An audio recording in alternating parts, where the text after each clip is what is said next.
क्या कभी ये सोचा है कि 300 किलोमीटर प्रति घंटे से भी ज्यादा की रफ्तार से एक रेस कार चलाना कैसा लगता होगा? आज हम फॉर्मूला 1 की इसी रोमांचक, तेज तर्रार और हाँ, खतरनाक दुनिया में उतरने वाले हैं, जहां इंसान और मशीन दोनों अपनी हदों को पार कर जाते हैं। ये शब्द किसी और के नहीं बल्कि एक F1 ड्राइवर के हैं। और ये कोई मजाक नहीं है। कॉकपिट के अंदर की जबरदस्त गर्मी और लगातार जो फिजिकल मेहनत होती है, उसकी वजह से ड्राइवर्स का वजन हर रेस में पसीने के जरिए इतना तक कम हो जाता है। आप जरा इस नंबर को महसूस करने की कोशिश कीजिए, 6 Gs। इसका मतलब क्या है? जरा सोचिए कि एक तेज मोड़ लेते वक्त आपके शरीर पर अचानक से 6 गुना ज्यादा वजन पड़ रहा है। यही वो अविश्वसनीय जी फोर्स है जिसे ड्राइवर्स को हर एक कोने पर झेलना पड़ता है। और ये है कॉकपिट के अंदर का तापमान, जो 60 डिग्री सेल्सियस तक पहुंच सकता है।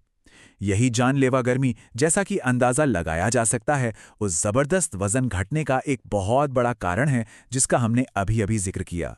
तो यहीं से शुरू होता है हमारा पहला हिस्सा। F1 सिर्फ एक रेस नहीं है, ये इंसानी सहन शक्ति का एक असली इम्तिहान है, जो ड्राइवर्स को उनकी आखिरी हद तक धकेल देता है। इंसान की तो बात हो गई, अब बात करते हैं मशीन की। चलिए देखते हैं कि वो कौन सी अविश्वसनीय तकनीक है जो इन F1 कारों को इंजीनियरिंग का एक चलता फिरता चमत्कार बना देती है। F1 कारों का जो डिजाइन है ना, वो बहुत ही खास होता है। इन्हें ओपन व्हील कारें कहते हैं, जिसका सीधा सा मतलब है कि इनके पहिए कार की बॉडी से बाहर की तरफ होते हैं। और यही इस खेल के फॉर्मूला यानी नियमों का एक अहम हिस्सा है। F1 कार को अक्सर उल्टा हवाई जहाज कहा जाता है। क्यों? बड़ा सिंपल सा लॉजिक है। हवाई जहाज के पंख उसे हवा में उठाने के लिए लिफ्ट पैदा करते हैं, जबकि F1 कार के विंग्स ठीक इसका उल्टा काम करते हैं। वो डाउनफोर्स पैदा करते हैं जो कार को ट्रैक पर एकदम चिपकाए रखता है। ये फोर्स इतनी जबरदस्त होती है, इतनी ज्यादा, कि थ्योरी में तो ये भी कहा जाता है कि एक F1 कार तेज रफ्तार में किसी सुरंग की छत पर उल्टी भी चल सकती है। कमाल है ना? इसी डाउनफोर्स की वजह से ये कारें नामुमकिन लगने वाले मोड़ों को भी तेज रफ्तार में पार कर जाती हैं। और बात जब रफ्तार की आती है तो आंकड़े देखिए। रेस में रिकॉर्ड है 372.5 किलोमीटर प्रति घंटा। आपको अंदाजा देने के लिए बता दूं, ये एक बड़े हवाई जहाज की टेक ऑफ स्पीड से भी कहीं ज्यादा है। मतलब अगर इन कारों के पंख होते तो शायद ये उड़ ही जाती, पर असल में तो ये जमीन पर ही उड़ रही हैं। लेकिन इतनी तेज रफ्तार की एक कीमत होती है, और वो कीमत है खतरा। तो चलिए अब इस खेल के खतरनाक इतिहास और ड्राइवरों को बचाने के लिए हुए चमत्कारी आविष्कारों पर एक नजर डालते हैं।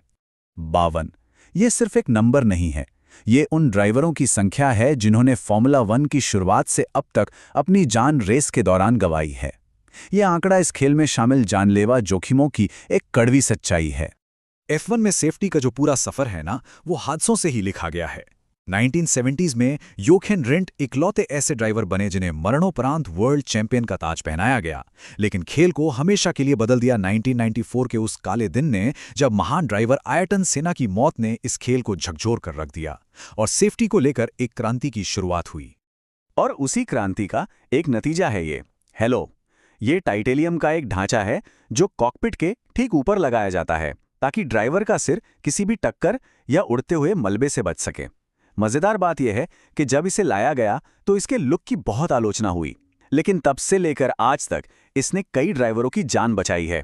तो ये हेलो कितना मजबूत है, इतना कि ये 2 अफ्रीकी हाथियों का वजन, जी हां, 2 बड़े हाथियों का वजन आसानी से झेल सकता है। ये दिखाता है कि ड्राइवर की सुरक्षा के लिए टेक्नोलॉजी कितनी आगे बढ़ चुकी है। तो इंसान हो गया, मशीन हो गई, अब बात करते हैं पैसे की। F1 एक अरबों डॉलर का खेल है, पर यह जानकर शायद हैरानी होगी कि रेसिंग टीमें सीधा सीधा मुनाफा शायद ही कमाती हैं। देखिए, ये 2018 का हिसाब किताब। टोरो रोसो टीम ने $181 मिलियन से ज्यादा खर्च किए और टैक्स के बाद उनका मुनाफा सिर्फ $1.8 मिलियन था। तो फिर पैसा आता कहां से है? असल खेल है स्पॉन्सरशिप का, मर्चेंडाइज का और अपने कार ब्रांड की जबरदस्त मार्केटिंग का। सोचिए, जब मर्सिडीज या फरारी की टीम रेस जीती है तो दुनिया भर में उनकी लाखों कारें बेचने में कितनी मदद मिलती होगी। ड्राइवरों की कमाई में भी जमीन आसमान का फर्क है। एक तरफ है मैक्स वर्स्टैपेन जैसे टॉप ड्राइवर जिन्हें $60 मिलियन मिलते हैं, तो वहीं दूसरी तरफ मिक शूमाकर जैसे नए ड्राइवर को $1 मिलियन। ये सब उनके टैलेंट, अनुभव और जाहिर है टीम की ताकत पर निर्भर करता है। अब खेल में थोड़ा बैलेंस लाने के लिए 2023 में टीमों के लिए $135 मिलियन का बजट कैप यानी खर्च की एक सीमा लागू की गई है, ताकि छोटी टीमें भी बड़ी टीमों से मुकाबला कर सकें। हालांकि इसमें ड्राइवरों की महंगी सैलरी शामिल नहीं है। तो आगे क्या? मोटरस्पोर्ट्स का भविष्य कैसा दिखने वाला है? इसके सामने कौन सी चुनौतियां हैं और क्या बड़े बदलाव आने वाले हैं? बढ़ते एनवायरमेंटल कंसर्न्स के बीच F1 का एक इलेक्ट्रिक भाई भी आ चुका है, फॉर्मूला E। यहाँ सिर्फ और सिर्फ बिजली से चलने वाली कारें दौड़ती हैं और ये रेस अक्सर बड़े-बड़े शहरों की सड़कों पर होती हैं। तो सबसे बड़ा सवाल यही उठता है, क्या एक दिन ऐसा आएगा जब F1 के इंजनों की दहाड़ की जगह इलेक्ट्रिक मोटर की खामोश लेकिन तेज रफ्तार ले लेगी? ये सोचने वाली बात है ना?